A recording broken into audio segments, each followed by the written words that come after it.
Bangladesh's political activists are disappearing, and many of those kidnapped are from opposition parties.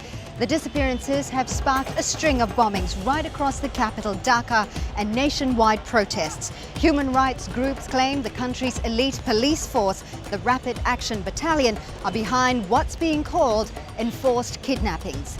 I'm Fauzia Ibrahim. On this edition of 101 East, we investigate Bangladesh's disappearing activists.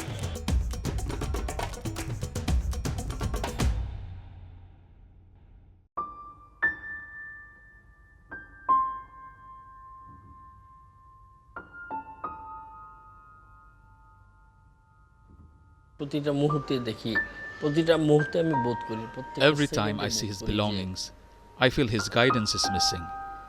There's a feeling of finality when you bury your father. I don't have that. I appeal to the government. If they kill him, just show me the spot where he died. I'll consider it his grave. Don't deprive us of that right.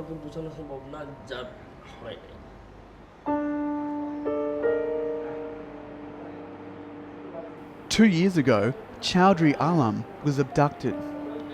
His driver says Chowdhury was taken from his car by men identifying themselves as police. Chowdhury's son, Abu Sayeed, believes it's true. If paid criminals have taken him away, there will be some trace of him, but that possibility goes away when the protector becomes the predator. Chowdhury Alam was an executive member of the Bangladeshi Nationalist Party, the country's opposition, and served as a local government official in the capital, Dhaka.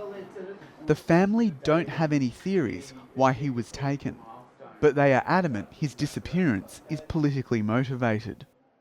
I believe these incidents will continue into the future because there is no trial. And people will see this as an easy solution for rivalries and revenge. There have been over 170 enforced disappearances in Bangladesh since 2007. Families of the missing believe authorities are responsible for taking a loved one away, despite the government denying any involvement. Among the missing are activists, farmers, factory workers and shopkeepers.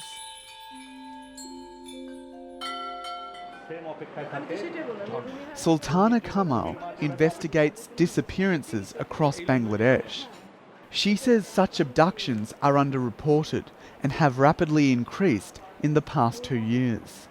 Many of them are not that rich that they will be kidnapped for ransom. One of the basic factors that you actually see in these cases is that that person had some political background, not necessarily the opposition party background to this government always, but then they have been engaged in some political activism at some point of time.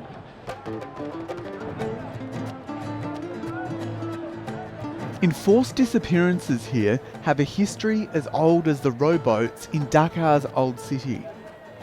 During Bangladesh's rise to nationhood in the 1971 Liberation War, intellectuals who backed independence disappeared. All the regimes of Bangladesh can be held responsible for either, policy-wise supporting that, operating that, or at least not being able to totally do away with that. The disappearance of Elias Ali put the problem back in the spotlight. A high-profile opposition politician, he was known for organising large anti-government protests. One evening in early April, Elias Ali left home by car from this ritzy Dhaka suburb. He was with his driver and had a social engagement at a well-known hotel. Up until 11 p.m, he was in regular phone contact with his wife. 4 hours later, police found Elias Ali's abandoned car with both men gone. His party demanded answers, inciting nationwide protests, workers' strikes and violent clashes from Dhaka to Elias Ali's hometown, Sylhet. Many claim the clamour is hypocritical. The opposition is also accused of committing enforced disappearances in the past. They are also motivated by their own party interest or personal interest, and that is why their protest will not bring any effective influence on the behaviour of the government. Sultana Kamal says enforced disappearances are well orchestrated and share common hallmarks. Police claim they are the work of crime syndicates, but she disagrees. 2-3 people come and they look very organized, trained persons. They gave their identification. They look very trained in, picking people up. The way they walk, their posture, the way they move, it's very similar to a trained personnel. The way they manhandle the person, it's basically the same style. People's impression and perception is that they all belong basically to the law enforcement agencies.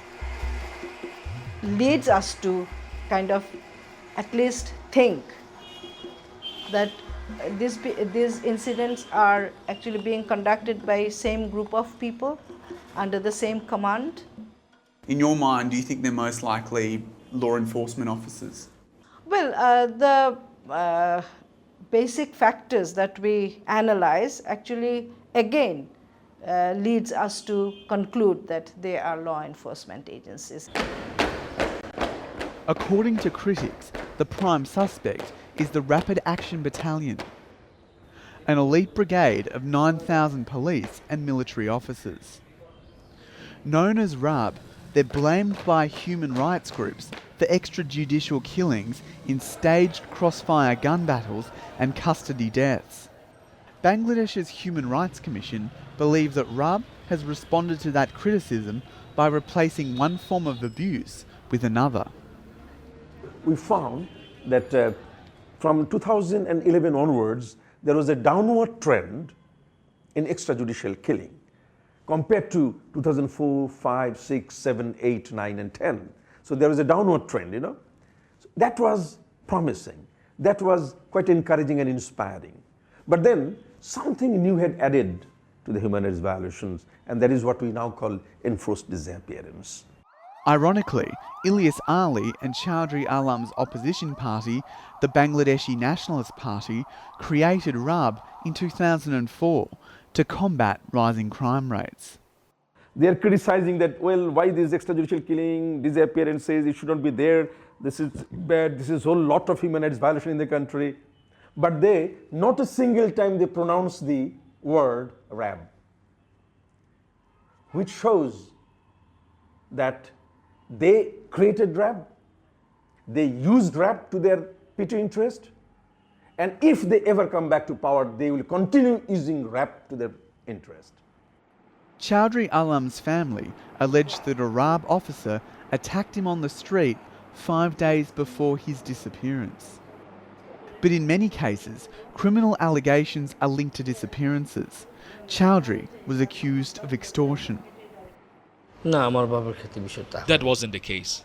Even during his party's unpopular time, he wouldn't have been able to hold on so much popularity in his area.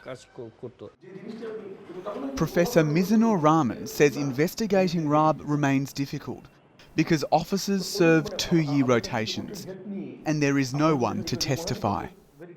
We are yet to find a person who disappeared and then came back live now. When a person goes missing for a prolonged period of time, then ultimately the logical conclusion that one would draw is that probably the person is dead. AMINUL Islam's family have more pictures of his tortured corpse than any others. His brother RAFIQUL says the prominent trade union organiser was found dead near a police station just 2 days after his April disappearance. The injury marks on his feet gave me the impression it was done by experts like the police. They smashed his toes and 2 knees. AMINUL's body is now buried in the family garden, but it could have been different. By chance, RAFIQUL saw a photo of his brother's corpse in a newspaper and exhumed him from a graveyard for Dhaka's unclaimed bodies. The family has some closure, but fear pushing for more answers. I'm scared of pursuing this matter. If I probe too much into his death, I'm worried they will take me away as well. RAFIQUL says AMINUL was often picked up, interviewed and imprisoned by authorities for his labour rights activism. He was tortured by police in 2010. Garment factory bosses may have done these using the police. He was harming their business. Another theory is there were rumors that he was providing 10,000 people for an opposition rally. It wasn't true. AMINUL worked here in Asulia, one of the many industrial zones across Bangladesh. His advocacy led to garment workers receiving higher wages and safer labour conditions in factories. He created some enemies through his work, and if you see the present situation, you will see that because of his absence, workers are not getting the support they require for their enforcement of their rights. So in that area, definitely employers are now being benefited. Union lawyer AKM NASIM represents AMINUL's family. He says authorities are not doing enough to investigate the case. An intelligence agent with strong connections to factory owners is a person of interest who he claims has been let off. The persons who we think that should be questioned more properly, I would say, because of their present position in the security agency, security unit, it is difficult to question them properly also. The persons who should have been questioned in these cases are not being questioned properly yet. The US government provides funding to police units like RAB on the condition they use it on mechanisms to probe human rights abuses. But Sultana KAMAL says the government and authorities have stopped responding to their requests. Why do they deny that that didn't happen, or why don't they do anything to really find out that who are the people within the institute or institution doing this and punish them?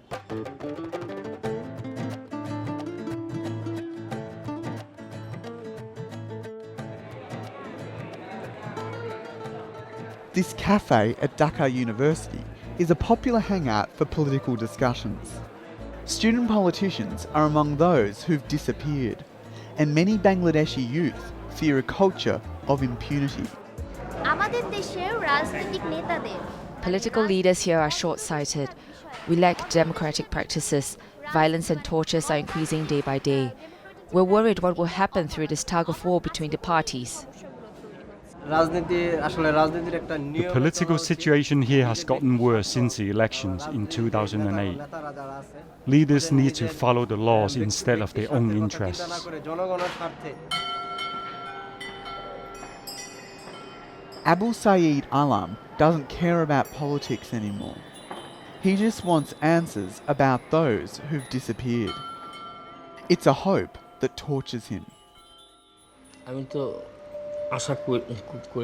I cling to the idea my father will come back. But sometimes I don't have the strength.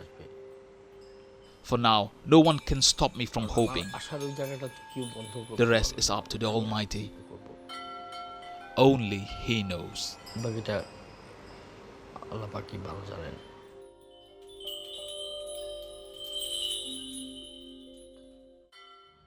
Drew Ambrose with that report. And as the number of enforced disappearances continue to rise in Bangladesh, 101 East is in the capital Dhaka. And joining us on the panel are ADILUR Rahman Khan from Odikar, a human rights group. Anis Ahmed is a political commentator from the University of Liberal Arts, Bangladesh. And TARANAH HALIM is a member of parliament from the ruling Awami League. Adil, if I could start with you, define for us the enforced disappearance phenomena that you've been talking about here. How different is it to criminal kidnapping? It's totally different from the criminal kidnappings or abduction, because according to the UN Convention on Enforced Disappearances, Article 2, where the state or state agents or state parties or kind of with the support or connivance of the state, some force is involved in kind of disappearing people. that is enforced disappearances. What evidence do you have that state agencies are involved in It's this? basically the victim families and the witnesses who claim or who saw that it happened. Taranah, are we possibly talking about a corrupt security system here, or are we talking about rogue elements within the security forces? I think we are talking about actually rogue elements in the security forces, but we have to address this issue. And we have to take into consideration, is the government determined to bring the culprits into account? And do you think they are? How committed are they? I can assure you, yes, we are. What about normal, average people? Have there been cases where people who are not politicians who've been disappeared, Anis? Yes, there's people who disappeared who were not with either of the main parties or with any political party. There's also another prominent case has been a Labour leader, for example, that was a few months ago. And I think the main concern here is, for example, I'm not a lawyer or a rights activist. I'm an entrepreneur and an educator. And to me, this is very concerning because when this kind of disappearances become institutionalized in a society, it weakens the entire state, the constitution, the polity, and it is harmful to all the parties. Because we see the culture of impunity, it's there for the last 41 years. And all the kind of forces are enjoying, especially you mentioned about the rogue elements. Maybe the number of rogue elements are so big by all the regimes. How did this culture of impunity come about within 41 years? Because from the day one, people suffered and the law enforcement agencies were instrumental in disappearing people, in killing people. During the liberation war, you know, it's a kind of massive kind of human rights violation took place, and our intellectuals were disappeared and their dead bodies were found. Has anyone been held accountable for these disappearances? Not to the knowledge of the people. Anis, can I just ask you this question? How is it then that this culture of impunity is being supported by regime after regime after regime? It doesn't matter what government is in place. It appears that they don't have full control over what's happening because it happens under every regime, and somebody who's in power today may themselves be suffering this when they're out of power. It would be in their self-interest to mitigate this situation, and it seems they change out of office, but the institutions stay in place. I want to talk about the Rapid Action Battalion. Now, RAB has its positives too, because right, exactly. They've cracked down on they criminals. Have tracked down and brought taken down into drug addicts custody as well. many Right. drug dealers, Right. the terrorists, and many ill elements of the society. And even if there is some untoward incident now, if you ask the person that whom do you want to investigate the issue, they would say that we would prefer RAB. Because that is the weakness of the criminal justice system, the criminal justice delivery system, because the victims don't get justice in the present kind of situation, because they can't afford a lawyer, they don't get legal aid, they don't have victim witness protection. So that's why sometimes to the victim families a street justice probably is interesting. So we see the public lynching. Is it justice then? So why do we opt for something quicker in the street justice mechanism which some law enforcement agencies are delivering? This is the crisis of democracy, this is the crisis of the institutions, this is the crisis of our criminal justice system. We need to address that, we need to fix it, we need to have a proper democratic system which our people kind of dreamt of. One thing I would like to add here is RAB was formed in 2004. 2004, in the regime of the BNP. And 2004, 5, 6, 7, if you look at public polls in this country, you would be amazed how popular RAB was with the people. And this was partly because of what Adil just said, that the criminal justice system was so weak. RAB proved itself to be a very efficacious force. Even if the final ends are questionable, at least they could hunt down a criminal who should have then been handed over to a proper legal procedure. But they were very popular, whereas now if you take a poll, I think a lot of people will have more mixed reaction, there's more fear about the RAB and that sort of thing. Are people afraid to speak out now? Is Bangladesh experiencing a climate of fear? To some extent, I would say so, because I think in the 90s, in 91, when we had a pro-democracy movement, there was a tremendous sense of newfound freedom. and you saw all kinds of progressive movements really flourishing after a decade of dormancy.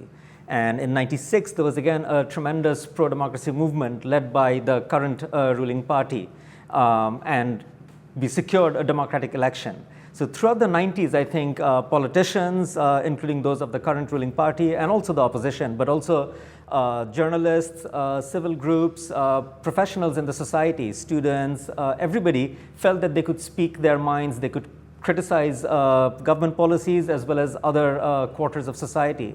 Whereas now, on certain issues, I think people are afraid to speak out. The situation is definitely regressing, and that's why we see that the culture of fear, that's why we see that the space is shrinking for the civil society to work, space is shrinking for the journalists to report independently, and there are attacks on journalists, there are attacks on human rights defenders, there are attacks on political opponents. But press is free. Nowadays, press can write anything, any criticism. But still then they get instructions from various intelligence agencies. And the democratic government, if they feel like working as a democratic government, should not condone that. They should have their own say. Do you think this government has developed, has progressed democracy, and has done something about these extrajudicial killings and disappearances? Actually, yes, they have. When there have been some evidence, and the investigation reports actually shows that there have been some incidents of extrajudicial killing, as you say, but there have rarely been any witnesses to support these sort of allegations. Just in conclusion, Taranah, if I could start with you, the enforced disappearances and kidnappings, how do you see a way forward? What can this country do to stop this crime?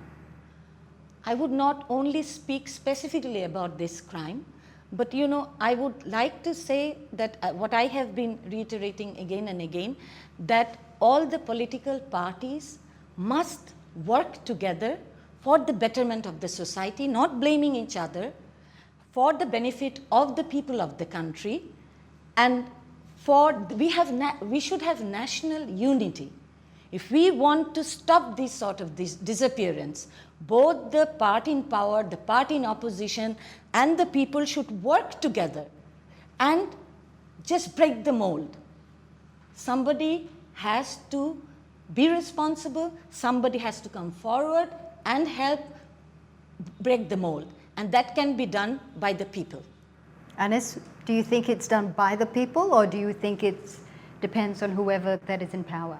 It is both. I mean, I think people's opinion have to change. In 2004 to 2008, there was a lot of support among the public for the RAB and these extrajudicial practices, because they saw it as a way of, oh, okay, finally criminals are getting caught and something is happening.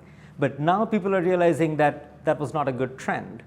So because public opinion have changed, I think the agencies are much more constrained, much more cautious about what's okay. I think there's a kind of discussion or thinking now that, okay, maybe this cannot go on. So people's opinion definitely matters. Adil, just going forward, do you see a way of stopping these enforced disappearances? Definitely. Our organization have been working with the people, and the people is the final kind of area where we need to go. But keeping in mind that since 1972, since the beginning of this country, hundreds and thousands of people were killed, disappeared, and most of the cases are still, kept under the carpet and not addressed in the judicial arena. It's because of our weak criminal justice system. It's because of our ruling elites didn't want. It's because of the law enforcement agencies, maybe you can call it rogue elements within them.